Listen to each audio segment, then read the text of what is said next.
بسم اللہ الرحمن الرحیم۔ السلام علیکم۔ مکتب غامدی کی ایک اور نشست میں خوش آمدید۔ سلسلہ گفتگو 23 اعتراضات کی سیریز میں جاری ہے اور آج اس سلسلے کی ہم قسط نمبر 188 شروع کرنے جا رہے ہیں۔ موت کی سزا کا عنوان زیر بحث ہے۔ اس موضوع کی آج چھٹی نشست آغاز کرتے ہیں۔ ہم سب بہت شکریہ آپ کے وقت کا۔ ہم سب ہم نے آپ کی زبانی یہ سن لیا تھا کہ ان مقدمات کی حقیقی نوعیت کیا ہے جس میں رسالت مآب صلی اللہ علیہ وسلم نے بعض لوگوں کو رجم کیا، جو غلط فہمیوں سے بالعموم لوگ برآمد کرتے ہیں۔ خود مقدمات کی ردات پڑھنے سے وہ چیزیں رفع ہو جاتی ہیں۔ آگے بڑھاتے ہیں سلسلہ گفتگو کو۔ یہ تو سمجھ میں آ گیا کہ قرآن ہی کی سزا تھی جس کا اطلاق رسالت مآب صلی اللہ علیہ وسلم نے کیا۔ بعض اور بھی روایات ہیں، اس روایت پر تو آپ کا جامع تبصرہ سامنے آ گیا کہ جس میں ایک کنڈیشن بیان کی گئی تھی شادی شدہ یا غیر شادی شدہ کی۔ فقہا نے یہ بھی کوئی یہی سمجھ لیا۔ آگے بھی چند روایات ہیں، میں جاننا چاہتا ہوں کیا وہ روایت بھی آپ کی نظر میں ہیں جس میں رسالت مآب صلی اللہ علیہ وسلم سے منسوب باتیں کی جاتی ہیں کہ آپ نے شادی شدہ یا غیر شادی شدہ یا بوڑھے یا غیر بوڑھے ان کی بنیاد پر لوگوں کو رجم کیا ہے؟ میں نے اصل روایت پر تفصیل سے تبصرہ کر دیا تھا۔ میرے نزدیک وہی روایت ہے جو قرآن کے امتثال میں رسالت مآب صلی اللہ علیہ وسلم کی زبان فیض ترجمان سے صادر ہوئی۔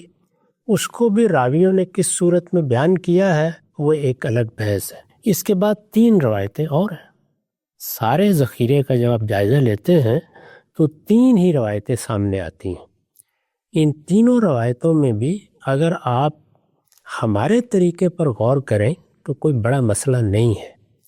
یہ منہاج کی غلطی ہے جس نے مسئلہ بھی پیدا کیا، مسئلہ انتہائی سنگین بھی بنا دیا ہے، اور پھر نوبت وہاں پہنچی ہے جہاں ہم صدیوں سے یہ بحث کر رہے ہیں کہ کیا حدیث قرآن کو منسوخ کر سکتی ہے، اور کم و بیش ہمارے علم نے اس کو اس زاویے سے یا اس زاویے سے مان لیا ہوا ہے۔ اصول فقہ میں اب یہ بات تسلیم کر لی گئی ہے کہ یا ہم بالکل لغو استدلال کے ساتھ یہ ثابت کرنے کی کوشش کریں گے کہ نسخ بھی بیانی ہوتا ہے، اور یا پورے زور کے ساتھ، پورے اصرار کے ساتھ، الہا کے ساتھ کہیں گے کہ حدیث قرآن کو منسوخ کر دیتی ہے۔ میں بار بار توجہ دلا رہا ہوں کہ یہ حدیث کو دیکھنے کا صحیح زاویہ ہی نہیں۔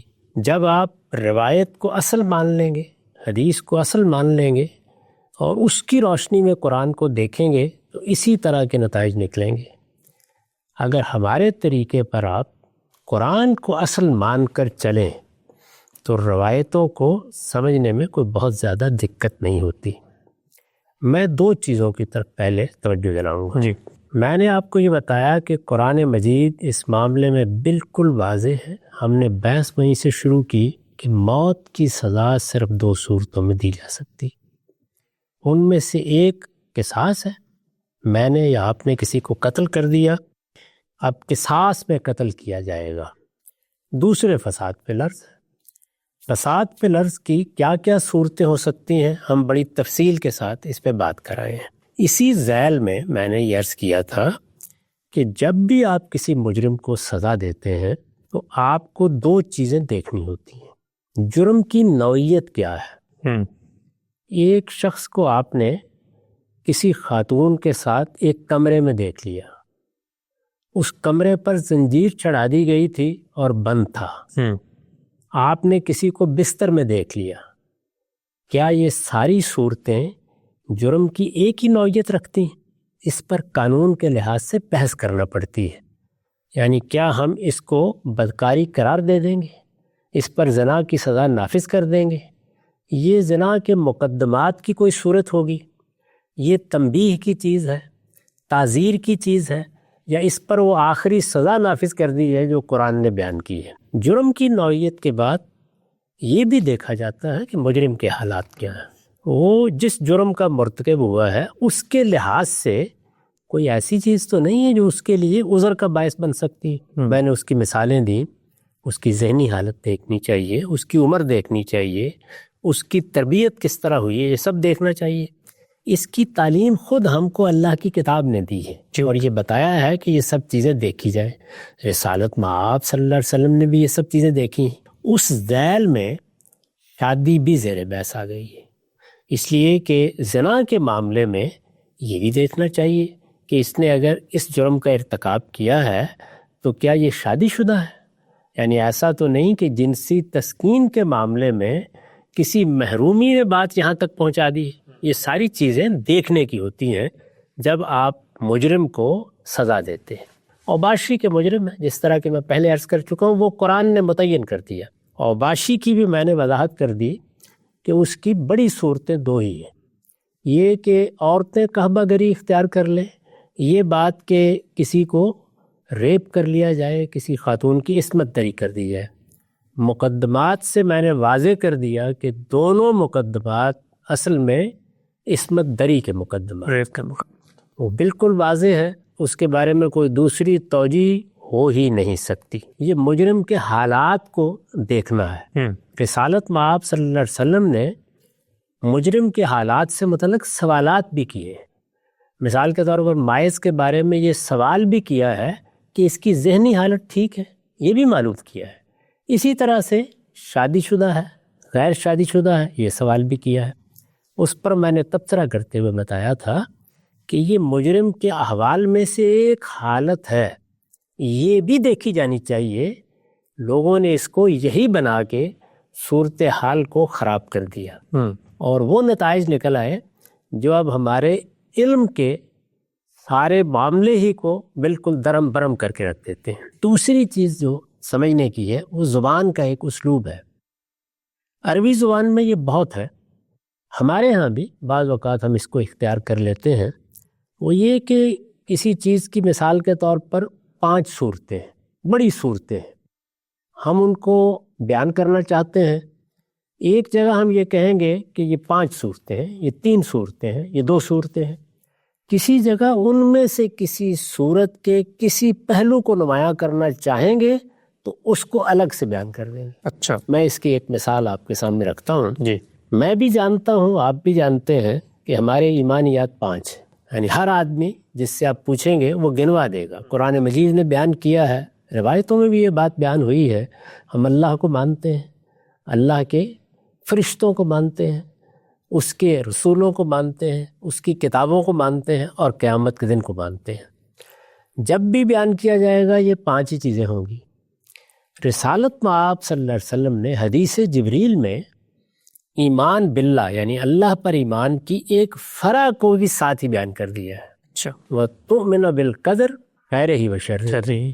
یہ اب 6 چیزیں نہیں ہو گئیں، بلکہ اللہ تعالیٰ پر ایمان کا ایک خاص تقاضا ہے جس کو واضح کرنے کے لیے، جس کی طرف لوگوں کو توجہ دلانے کے لیے، جس پر لوگوں کو متنبع رکھنے کے لیے اسے الگ سے بیان کر دیا گیا ہے. بظاہر دیکھیے تو 6 چیزیں ہو گئی ہیں، لیکن یہ 6ٹھی چیز نہیں ہے. یہ 2 باتیں ذہن میں رکھیے. ان کو رکھ کر جب آپ دیکھیں گے تو وہ چیزیں جو ان روایتوں میں زیر بحث آئی ہیں وہ بالکل سمجھ میں آ جائیں گی.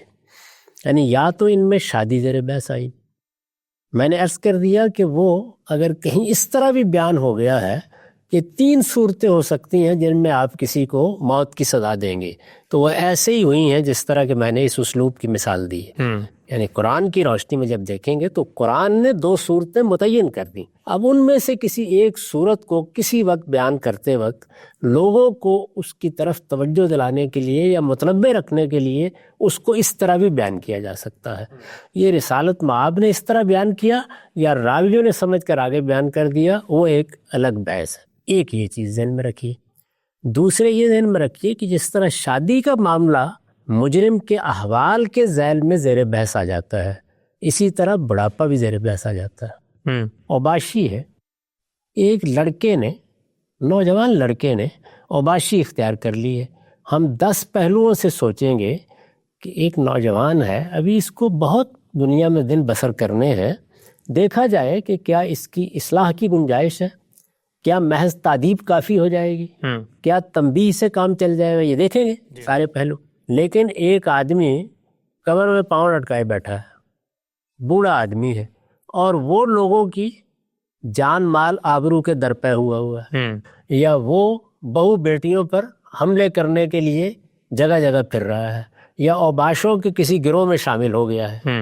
تو بجائے خود بڑھاپا بھی ایک ایسی حالت ہے جو یہ پھر بتاتی ہے کہ یہ کسی رعایت کا مستحق نہیں. نوعیت جرم بدل جاتی ہے، یہ بھی جرم کی نوعیت بھی اور مجرم کے حالات بھی. خود سوچئے کہ پھر آپ ایک بوڑھے آدمی کو دیکھیں کہ اگر وہ بہو بیٹیوں کو تاکتا پھرتا ہے یا اس کے گلی میں موجود ہوتے ہوئے ان کے لیے باہر جانا مشکل ہو گیا ہے یا اس کی طرف سے کسی اوباشی کا صدور ہو رہا ہے، تو آپ یہ خیال کریں گے کہ بھئی اب یہ کس رعایت کا مستحق رہ گیا ہے، یعنی اس کو اب کیا سمجھانا ہے اور کیا بات ہے جو اس کے ساتھ کرنی ہے۔ یہ چیزیں مختلف وقتوں میں زیر بحث آئی ہیں، ٹھیک، یعنی کسی موقع کے اوپر کسی مقدمے میں زیر بحث آئی ہیں، کسی موقع پر رسالت مآب صلی اللہ علیہ وسلم نے ان کو بیان کیا ہے۔ یہ سب چیزیں کیا ہیں، یہ بھی دیکھنا چاہیے، یعنی عمر بھی دیکھنی چاہیے، بڑھاپا بھی دیکھنا چاہیے، جوانی بھی دیکھنی چاہیے، صحبت بھی دیکھنی چاہیے، غلامی بھی دیکھنی چاہیے، تربیت بھی دیکھنی چاہیے۔ یہ سب اس صورتحال کے مختلف پہلو ہیں، یہ سب دیکھنی چاہیے، یہ زیر بحث آ گئی۔ وہی چیزیں راویوں نے آگے بیان کر دی ہیں۔ میں یہ عرض کر چکا ہوں کہ یہ راوی کوئی قانونی بیان کرنے والے لوگ نہیں ہیں، یہ وکلاء نہیں ہیں، یہ قانون کے اساتذہ نہیں ہیں، یہ اصل میں چلتے پھرتے لوگ ہیں، انہوں نے کوئی بات سنی ہے اور اس کو اس طریقے سے بیان کر دیا ہے۔ اگر یہ اصولی باتیں واضح ہو گئی ہیں تو آپ ذرا دیکھیے کہ روایتوں میں جو کچھ کہا گیا ہے اس میں کیا چیز اس سے متجاوز ہوئی ہے۔ یعنی بعض روایتیں ہیں جن میں مجرم کی یہ دونوں حالتیں یا ان میں سے کوئی ایک حالت زیر بحث آ گئی ہے اور ایسے بیان ہو گئی ہے جیسے یہی دیکھنا ہے، حالانکہ کہ میں عرض کر چکا کہ یہ بھی دیکھنا ہے، اور اصل بات وہی ہے جو اللہ کی کتاب نے بیان کر دی۔ اللہ کی کتاب قرآن مجید کی روشنی میں دیکھیے تو سرے سے کوئی مشکل ہی نہیں ہے، اور اگر روایت سے شروع کر لیجئے تو پھر مشکلات ہی مشکلات۔ میں تینوں روایتیں آپ کے سامنے رکھ دیتا ہوں۔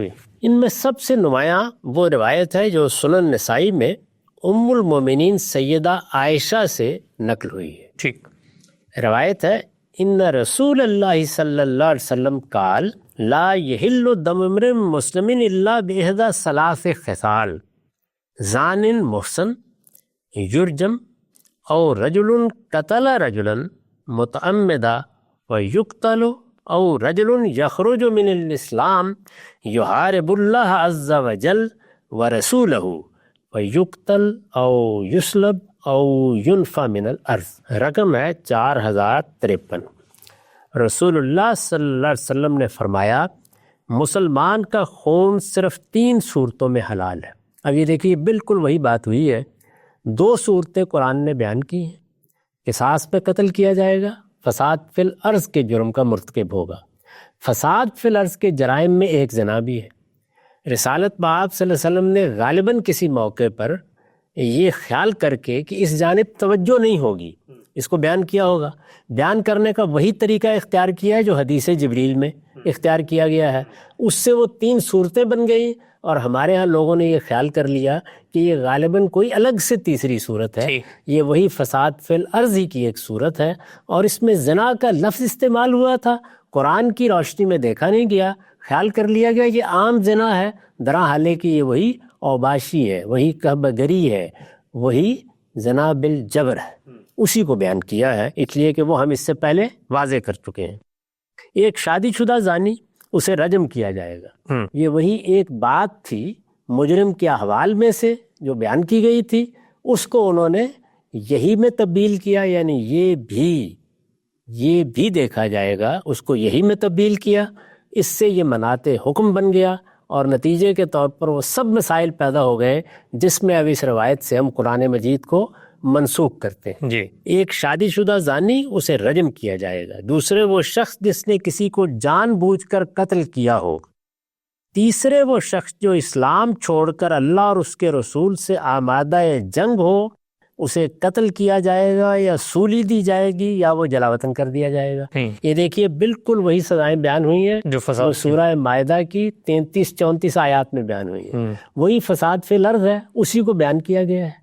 وہی 2 صورتیں ہیں، ان پر ایک صورت کو عطف کر دیا گیا ہے، جیسے بعض اوقات ہم عام پر خاص کو عطف کر دیتے ہیں، جیسے بعض اوقات ہم کسی چیز پر اس کے کسی تقاضے کو عطف کر دیتے ہیں، اس کے کسی لازم کو عطف کر دیتے ہیں، یہ اس طرح کی صورتحال عربی زبان میں یہ اسالیب عام مل جاتے ہیں، اس کو لوگوں نے غلط سمجھا ہے، میں نے اس کی وضاحت کر دی۔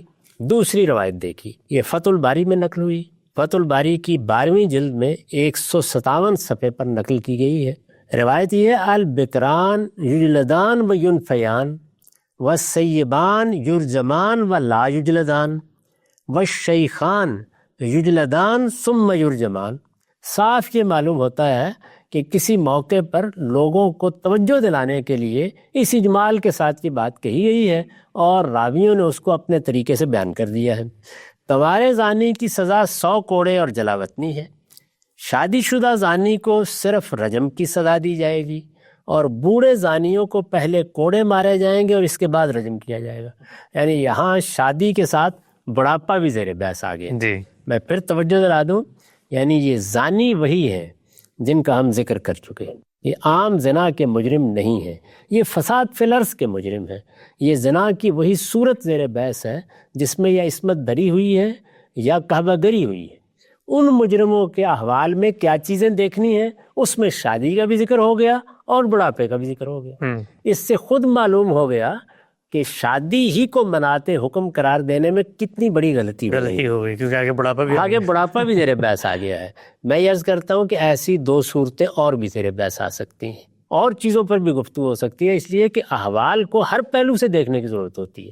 چوری کی سزا میں عرض کر چکا کہ اس میں ہم دیکھیں گے کہ اس کے حالات کیا ہیں، کہیں بھوکا تو نہیں تھا، اس کے ساتھ گھر میں کیا سلوک ہو رہا ہے، کسی کا غلام تو نہیں کہ اس کے ساتھ زیادتی ہو رہی ہے، اس کو کیا صورتیں پیش آ رہی ہیں۔ تو یہ دیکھیے کہ جس چیز کو لوگ سمجھنے سے قاصر رہے ہیں کہ بڑھاپے کا ذکر کہاں سے آ گیا، جب آپ نے اصول کی روشنی میں دیکھا تو وہ بات بھی بالکل واضح صحیح ہے، بالکل۔ یعنی جس طرح شادی بھی دیکھی جائے گی، اسی طرح ان مجرموں کو سزا دیتے وقت ان کی عمر بھی دیکھی جائے گی۔ یہ اب بھی ہم دیکھتے ہیں، جی بچے جرائم کا ارتکاب کر دیتے ہیں، بالکل نوجوان بعض اوقات ارتکاب کر دیتے ہیں، تو اس موقع پر یہ دیکھنا پڑتا ہے کہ کیا ان کو انتہائی سزا دے دی جائے، کیا کچھ رعایت ان کے ساتھ کی جائے۔ تو جرم کی نوعیت اور مجرم کے حالات کا جائزہ لیا جاتا ہے جرم کے لحاظ سے۔ زنا ہے تو کچھ اور چیزوں کا جائزہ لیا جائے گا، چوری ہے تو کچھ اور چیزیں زیر بحث آئیں گی، قتل یا ڈاکہ ہے تو کچھ اور چیزیں زیر بحث آئیں گی۔ ان سب کا جائزہ لیا جاتا ہے تاکہ یہ طے کیا جا سکے کہ مجرم کو انتہائی سزا دینی ہے یا وہ کسی رعایت کا مستحق ہے۔ یہ 2 روایتیں ہیں۔ اس کے بعد تیسری روایت آتی ہے۔ تیسری روایت کو اگر آپ بعدین نظر میں دیکھیں تو وہ اس قابل بھی نہیں ٹھہرتی کہ اس کا ذکر بھی کیا جائے۔ اچھا، بعدین نظر میں دیکھیں، میں بتاتا ہوں کیوں۔ ذرا پہلے روایت سنیے۔ جی یہ موطا امام مالک سے میں روایت پڑھ رہا ہوں۔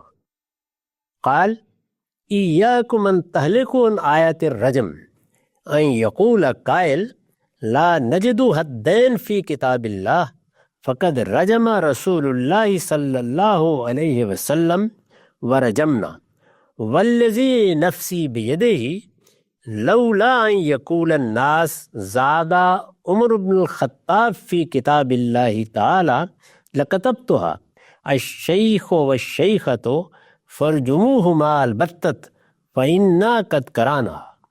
رقم ہے 2568۔ ترجمہ ہے عمر رضی اللہ عنہ نے فرمایا تم آیت رجم کا انکار کر کے اپنے آپ کو ہلاکت میں ڈالنے سے بچو۔ یعنی یہ معلوم ہوا کہ کوئی آیت رجم بھی تھی۔ ایسا نہ ہو کہ کہنے والے کہیں کہ ہم تو اللہ کی کتاب میں 2 سزاؤں تعزیانے اور رجم کا ذکر کہیں نہیں پاتے۔ بے شک حضور صلی اللہ علیہ وسلم نے بھی رجم کیا اور ہم نے بھی۔ اس ذات کی قسم جس کے قبضے میں میری جان ہے، مجھے اگر اندیشہ نہ ہوتا کہ لوگ کہیں گے کہ عمر نے اللہ کی کتاب میں اضافہ کر دیا تو میں یہ آیت قرآن مجید میں لکھ دیتا، اس لیے کہ ہم نے یہ آیت خود تلاوت کی ہے اور وہ آیت کے الفاظ کیا نقل ہوئے ہیں، الشیخ والشیخۃ فرجموہما البتۃ، بوڑھے زانی اور بوڑھی زانیہ کو لازماً رجم کر دو۔ عجیب۔ اب دیکھیے یہاں ہوا کیا ہے، قرآن کی ایک آیت تھی جو اب اس میں نہیں ہے، روایت یہ بیان کر رہی ہے۔ آیت کیا تھی؟ اس کے الفاظ ہیں، اس میں شادی کا سرے سے ذکر ہی نہیں ہے، جس کی بنیاد جبکہ سب کے سب لوگ رجم کی سزا اسی بنیاد پر دے رہے ہیں۔ وہاں ایک بوڑھے اور ایک بڑھیا کا ذکر ہو رہا ہے۔ یہ صورتحال ہے۔ بعدین نظر میں دیکھیے تو کیا اس روایت کو قابل التفات بھی سمجھا جا سکتا ہے؟ میں نے اس پر تبصرہ کیا ہے، وہ ذرا سن لیجیے، اس سے واضح ہو جائے گا کہ اس معاملے میں ہمارے علماء کس حد تک چلے گئے ہیں۔ میں نے لکھا ہے دوسری بات جو ان میں سے خاص کر موطا امام مالک کی روایت سے سامنے آتی ہے وہ یہ ہے کہ سارا قرآن یہی نہیں جو اس وقت ہمارے پاس موجود ہے، بلکہ اس میں سے بعض آیات نکال دی گئی، یعنی اس رجم کے معاملے میں غلطی کو درست کرتے کرتے نوبت یہاں تک پہنچی۔ اللہ اکبر۔ قرآن منسوخ کر دیا جائے، قرآن کا حکم منسوخ کر دیا جائے، وہ ایک جگہ تھی، اس سے آگے اب یہ ہے کہ قرآن مجید کی ایک آیت تھی جس میں یہ حکم بیان ہوا تھا، وہ نکال دی گئی۔ یہ بات ظاہر ہے کہ نہایت خطرناک ہے، اور جس منافق نے بھی اسے وضع کیا ہے اس کا مقصد صاف یہی معلوم ہوتا ہے کہ قرآن مجید کو لوگوں کی نگاہوں میں مشتبہ ٹھہرایا جائے اور اہل فتنہ کے لیے راستہ نکالا جائے کہ وہ اس طرح کی بعض دوسری آیات وضع کر کے اپنے عقائد و نظریات بھی اللہ کی اس کتاب میں داخل کر سکیں۔ اس کے سوا کیا کہا جا سکتا ہے؟ اگر اس کو اسی طرح لے لیا جائے کہ اس کے علاوہ کوئی معنی ہو ہی نہیں سکتے کہ یہ کسی منافق نے قرآن مجید کو مشتبہ ٹھہرانے کے لیے دراندازی کی ہے، پھر وہ جملہ جسے اس روایت میں قرآن کی آیت قرار دیا گیا ہے زبان و بیان کے لحاظ سے اس قدر پست ہے کہ قرآن کے مخمل میں اسٹارٹ کا پیوند لگانا اور اس کی لاہوتی زبان کے ساتھ اس کا جوڑ ملانا تو ایک طرف کسی سلیم المذاق آدمی کے لیے اسے پیغمبر کا قول قرار دینا بھی ممکن نہیں ہے۔ یہ میں یہاں توجہ دلاؤں، طالب علموں کو بھی ہمیشہ اسے پیش نظر رکھنا چاہیے۔ قرآن لفظوں کے انتخاب میں بھی اپنا ایک غیر معمولی بلند ذوق رکھتا ہے۔ عربی زبان کے دو لفظ ہیں البتت، ایذن، قرآن میں کہیں استعمال ہی نہیں ہوئے۔ اچھا، وہ اس مدعا کو بالکل دوسرے طریقے سے ادا کرتا ہے۔ ظاہر ہے کہ یہ الفاظ کسی مدعا کو ادا کرنے کے لیے وضع ہوئے ہیں، لیکن یہ اس کے ذوق کے مطابق نہیں ہے، تو وہ اسی مدعا کو ادا کرتا ہے اور مختلف اسالیب اس کے لیے اختیار کر لیتا ہے، لیکن یہ دو لفظ استعمال نہیں کرتا۔ یہ کتنی دلچسپ بات ہے کہ جب کسی منافق نے یہ روایت گھڑی ہے تو اس میں جو لفظ استعمال ہوئے وہ ہے البتت، جو قرآن مجید نے کبھی استعمال ہی نہیں کیا، اور پھر جملے کی جو ساخت ہے اس کو دیکھ کر یہ ایک باذوق آدمی پکار اٹھتا ہے کہ یہ قرآن نہیں ہو سکتا، یہ تو پیغمبر کی زبان بھی نہیں ہے۔ پھر یہ بات بھی نہایت مضحکہ خیز ہے کہ آیت نکال دی گئی اور اس کا حکم ہی باقی۔ ٹھیک ہے جی، یعنی اگر حکم باقی ہے تو آیت کیوں نکال دی گئی؟ آیت نکال دی گئی اور اس کا حکم ابھی باقی ہے، جبکہ قرآن میں وہ آیتیں بھی موجود ہیں جن کا حکم قرآن ہی کی کسی دوسری آیت سے منسوخ ہو گیا ہے۔ یعنی قرآن نے اپنے بعض احکام میں کچھ تغیر کیا ہے، اس کے الگ سے دلائل ہیں، وہاں وہ آیتیں موجود ہیں، اور یہاں کیا صورتحال ہے؟ آیت نکال دی گئی اور حکم باقی ہے۔ پھر یہ سوال بھی اس کے بارے میں ہر عاقل کے ذہن میں پیدا ہوتا ہے کہ یہ اگر قرآن کی ایک آیت تھی اور نکال دی گئی تو اس سے یہ بات ثابت ہو گئی کہ اس کا حکم بھی ختم ہو گئی۔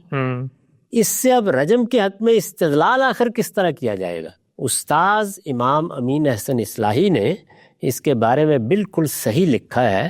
یہ روایت بالکل بیہودہ روایت ہے، اور ستم یہ ہے کہ اس کو منسوب حضرت عمر کی طرف کیا گیا ہے، حالانکہ ان کے عہد مبارک میں اگر کوئی یہ روایت کرنے کی جرت کرتا تو مجھے یقین ہے کہ وہ ان کے درے سے نہ بچ سکتا۔ اللہ، اس روایت پر بعدین نظر میں جس طرح یہ سامنے آتی ہے یہ ہمارا تبصرہ ہے، لیکن میں آپ سے عرض کرتا ہوں کہ اسی روایت کو آپ بخاری میں دیکھیے تو یہ بالکل واضح ہو جاتا ہے کہ بات کیا کہی گئی تھی اور لوگوں نے اسے کیا بنا دیا۔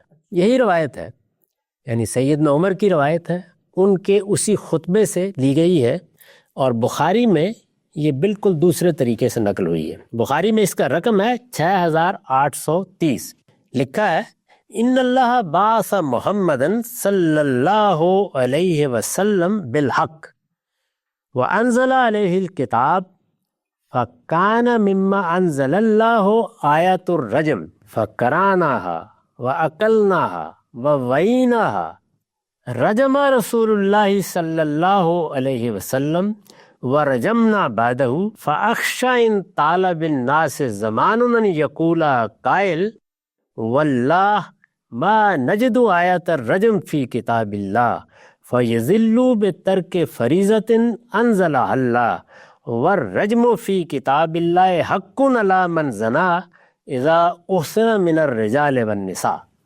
ترجمہ ہے، عمر رضی اللہ عنہ نے فرمایا، وہی روایت ہے، بے شک اللہ تعالیٰ نے محمد صلی اللہ علیہ وسلم کو حق کے ساتھ بھیجا اور ان پر اپنی کتاب نازل کی، اس میں آیت رجم بھی تھی۔ یہ اس پس منظر میں ترجمہ ہے۔ چنانچہ ہم نے اسے پڑھا اور سمجھا اور یاد کیا۔ پھر رسول اللہ صلی اللہ علیہ وسلم نے بھی اسی بنا پر رجم کیا اور ان کے بعد ہم نے بھی رجم کیا۔ مجھے اندیشہ ہے کہ لوگوں پر کچھ زیادہ عرصہ نہیں گزرے گا کہ کہنے والے کہیں گے کہ ہم تو رجم کی آیت اللہ کی کتاب میں کہیں نہیں پاتے، اور اس طرح اللہ کے نازل کردہ ایک فرض کو چھوڑ کر گمراہ ہوں گے۔ یاد رکھو، رجم اللہ کی کتاب میں ہر اس مرد و عورت پر واجب ہے جو شادی کے بعد زنا کرے۔ اگر اس روایت کے اندر اتر کر دیکھیے تو یہ صاف معلوم ہوتا ہے کہ وہ یہ کہہ رہے ہیں کہ رجم کا حکم بھی قرآن ہی سے ماخوذ ہے۔ وہ آیت ہم نے پڑھی بھی ہے اور سمجھی بھی ہے۔ یہ ہو سکتا ہے کہ انہوں نے اس موقع کے اوپر اپنے سامنے بیٹھے ہوئے لوگوں کے علم پر اعتماد کرتے ہوئے حوالہ نہ دیا ہو۔ ٹھیک، وہ آیت کون سی ہے؟ فساد فی الارض، اسی پر ہم گفتگو کر رہے ہیں، یعنی وہ سورہ مائدہ کی آیات 33-34 ہے۔ یہ سزائیں انہی میں بیان ہوئی ہیں، انہی میں جو این یقتلوا کے الفاظ تھے، رسالت مآب صلی اللہ علیہ وسلم نے ان کے تحت رجم کی سزا دی ہے۔ یہ انہی مجرموں کو دی گئی ہے جو فساد فی الارض کے مجرم تھے، لیکن اس بات کو جب انہوں نے بیان کیا ہے اور اس میں یہ بات کہہ دی ہے کہ ہم نے اس آیت کو سمجھا ہے، تو اس سے یہ صاف معلوم ہوتا ہے کہ راویوں کو یہ خیال ہوا کہ یہ کوئی قرآن کی آیت تھی باقاعدہ جو اس سے نکال دی گئی۔ پہلے مرحلے میں اتنی بات تھی، یعنی بخاری میں جو روایت آئی ہے اس میں آیت کا حوالہ نہیں دیا گیا، وہ جو الفاظ ہیں وہ نہیں، وہی الفاظ بعد میں پھر باقاعدہ وجود پذیر ہو گئے اور لوگوں نے اس کو ایک آیت کے طور پر پیش کرنا شروع کر دیا۔ اور ہمارے ہاں اصول فقہ میں یہ مسئلہ درج کر دیا گیا کہ ایسی آیتیں بھی تھیں جن کا حکم باقی ہے لیکن وہ آیتیں تلاوت سے ختم کر دی گئی ہیں۔ یہ صورتحال ہے۔ تو ان روایتوں کے بارے میں اب دو رویے ہو سکتے ہیں۔ کوئی شخص اصرار کرے کہ ان کا مدعا یہی ہے تو میں یہ عرض کروں گا کہ یہ اتنی متناقض ہے، ان کے اندر ایسا ابہام ہے، یہ قانونی سوالات میں سے کسی کا بھی جواب دینے کے قابل نہیں ہے۔ ان کی بنیاد پر تو کسی مچھر کو ذبح کرنے کا قانون بھی اخذ نہیں کیا جا سکتا، کجا یہ کہ کسی انسان کی جان لے لی جائے۔ اور اگر بات قرآن کی روشنی میں سمجھنی ہے تو یہ میں نے کوشش کی ہے کہ سمجھا دوں، اور یہاں ہر شخص متنبہ رہے کہ یہ ایسا ہی ہوتا ہے۔ اللہ کی کتاب کی روشنی میں دیکھیں تو پس منظر واضح ہو جاتا ہے، بات بھی سمجھ میں آ جاتی ہے، اور یہ بھی معلوم ہو جاتا ہے کہ سننے والوں نے اس بات کو کس طرح بگاڑ کر پیش کر دیا ہے، اس میں کیا چیزیں حذف ہو گئی ہیں، وہ کس طرح اپنے پس منظر سے الگ ہو گئی ہے۔ اور پھر یہی نہیں، سننے والوں نے آگے سنایا ہے اور آگے سننے والوں نے پھر آگے سنایا ہے، اس میں کیا کیا تغیرات ہو گئے ہیں وہ سب پھر ہمارے سامنے آ جاتے ہیں۔ خلاصہ یہ ہے کہ اس سے زیادہ کوئی بات بھی نہیں تھی کہ رسالت مآب صلی اللہ علیہ وسلم نے مجرم کے حالات میں سے کبھی شادی کے بارے میں توجہ دلائی اور کبھی بوڑھوں اور جوانوں میں فرق کرنے کے لیے کہا۔ وہی باتیں، وہی چیزیں ہیں جو اس انداز میں بیان ہوئی ہیں۔ جب ان کو روایت سے دیکھا گیا تو قرآن کے نص کی نوبت پہنچ گئی۔ ہم نے جب انہیں قرآن مجید کی روشنی میں دیکھا ہے تو بات بھی سمجھ میں آ گئی، اس کا مدعا بھی واضح ہو گیا، اور یہ بھی اندازہ ہو گیا کہ اللہ کی کتاب کس محکم جگہ پر کھڑے ہو کر ان سب معاملات کو بیان کرتی ہے، بشرطے کہ ہم یہ طے کر لیں کہ ہمارا منہاج ہمیشہ یہ رہے گا کہ ہم اللہ کی کتاب کی روشنی میں روایتوں کو دیکھیں گے، نہ کہ روایتوں کی روشنی میں اللہ کی کتاب کو دیکھ کر اس کی آیتوں کو کبھی منسوخ کریں گے، کبھی نکالیں گے اور کبھی اس کا حکم باقی رکھیں گے اور آیت کی تلاوت ختم کر دیں۔ قتل اور فساد فی الارض کے علاوہ دین اسلام نے کسی شخص کی جان لینے پر پابندی عائد کر دی۔ رسالت پاک صلی اللہ علیہ وسلم کی نسبت سے اس سے مختلف چیزوں کا دعویٰ کرنے والی جو روایات سامنے آتی ہیں، اس پر پہلا موضوع رجم کا تھا۔ رجم کیسے کیا، اس کا پس منظر کیا تھا، قرآن ہی کی دوسری سزا کا اطلاق کیا گیا، وہ مقدمات کیا ہیں، ان کی وضاحت ہم نے جانی، اور پھر ان روایات کا بھی قرآن کی روشنی میں جائزہ لیا۔ ایک بات بالکل واضح ہے کہ اگر روایت اصل ہوگی تو پھر قرآن مجید کی آیات کو منسوخ بھی کیا جائے گا اور اس کی نئی نئی آیتیں بھی تلاش کر کے لائی جائیں گی، لیکن اگر قرآن اصل ہوگا تو ہر چیز اپنی جگہ پر بیٹھتی ہوئی نظر آتی ہے۔ رجم زیر بحث آیا، اس کے بعد ہم خامسہ سے پوچھیں گے کہ اللہ کے پیغمبر نے توہین رسالت کے مجرمین کو بھی قتل کی سزا دی ہے۔ اگر قتل اور فساد فی الارض دو ہی جرائم تھے تو پھر توہین رسالت کے مجرمین کو قتل کی سزا کیوں دی گئی؟ وقت یہاں پہ ختم ہوتا ہے، دوبارہ حاضر خدمت ہوں گے، اب تک آپ کا بہت شکریہ۔